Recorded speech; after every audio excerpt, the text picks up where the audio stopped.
उत्तराखंड में तुर्की जैसी तबाही का खतरा। क्या उत्तराखंड में आएगा तुर्की जैसा भूकंप? वैज्ञानिकों की चेतावनी को मत करो नजरअंदाज। जोशीमठ आपदा से अभी तक उत्तराखंड उबर नहीं सका। जोशीमठ की दरारें अभी तक यहाँ के लोगों को डरा रही हैं, लेकिन अब एक और बड़ा खतरा पहाड़ों पर मंडरा रहा है। खतरा है बड़े भूकंप का, जिसको लेकर हैदराबाद के बड़े वैज्ञानिक डॉक्टर पूर्णचंद्र राव ने अलर्ट जारी किया है। साथ ही चेताया है कि किसी भी तरह की आपदा से बचने के लिए हमें तैयार रहना चाहिए। लेकिन अब ये बड़ा सवाल है कि क्या तुर्की जैसी तबाही झेलने के लिए उत्तराखंड तैयार है, क्योंकि वो तबाही इतनी बड़ी है जिससे निपटना इतना आसान नहीं रहा। अभी तक तुर्की में राहत बचाव कार्य जारी हैं।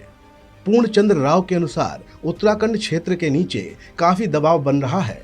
इसके रिलीज होने के लिए बड़े भूकंप का आना तय है। उन्होंने कहा कि भूकंप से होने वाली बर्बादी भी कई फैक्टर पर निर्भर करेगी, जो एक भौगोलिक क्षेत्र से दूसरे तक अलग अलग है।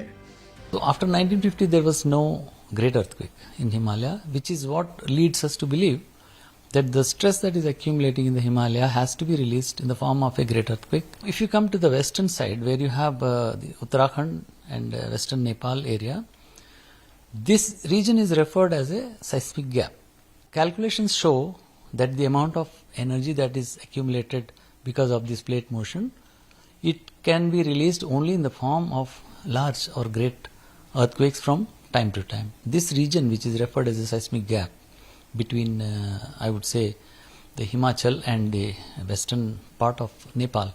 So this entire area, which includes Uttarakhand, this region is prone to a great earthquake, which may occur any time. Roughly, we can indicate the region which is getting stressed and which is likely to release in the form of a great earthquake.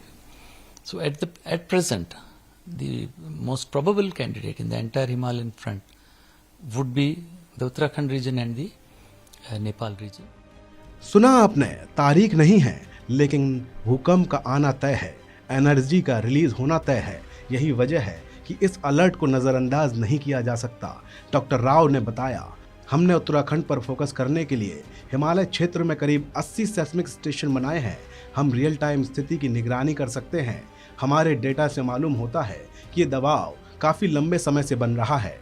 Doctor Rao के मुताबिक जम्मू कश्मीर से लेकर अरुणाचल प्रदेश तक फैले Himalayan क्षेत्र में 8 से ज्यादा तीव्रता का भूकंप आ सकता है। रिक्टर पैमाने पर इतनी तीव्रता का भूकंप बहुत तेज माना जाता है, क्योंकि तुर्की में आए भूकंप की तीव्रता 7.8 थी, जिससे तुर्की और सीरिया में बड़े पैमाने पर तबाही मची थी।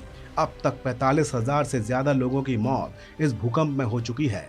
बता दें कि 4 धाम यात्रा अगले 2 महीनों में शुरू हो जाएगी। इस दौरान लाखों श्रद्धालुओं की भीड़ उत्तराखंड के पहाड़ों पर जुटती है। जिस क्षेत्र में उत्तराखंड स्थित है उसे सेस्मिक गैप कहते हैं, क्योंकि राज्य में 100 से ज्यादा साल तक 8 तीव्रता तक के बड़े भूकंप नहीं देखे। 1991 और 99 में उत्तराकाशी और चमोली में कम तीव्रता वाले 2 भूकंप आए थे। अब इस क्षेत्र में लगातार दबाव बन रहा है, जो केवल भूकंप के जरिए ही रिलीज हो सकता है।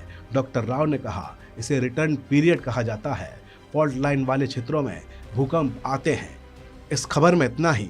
आप बने रहिए वन इंडिया के साथ।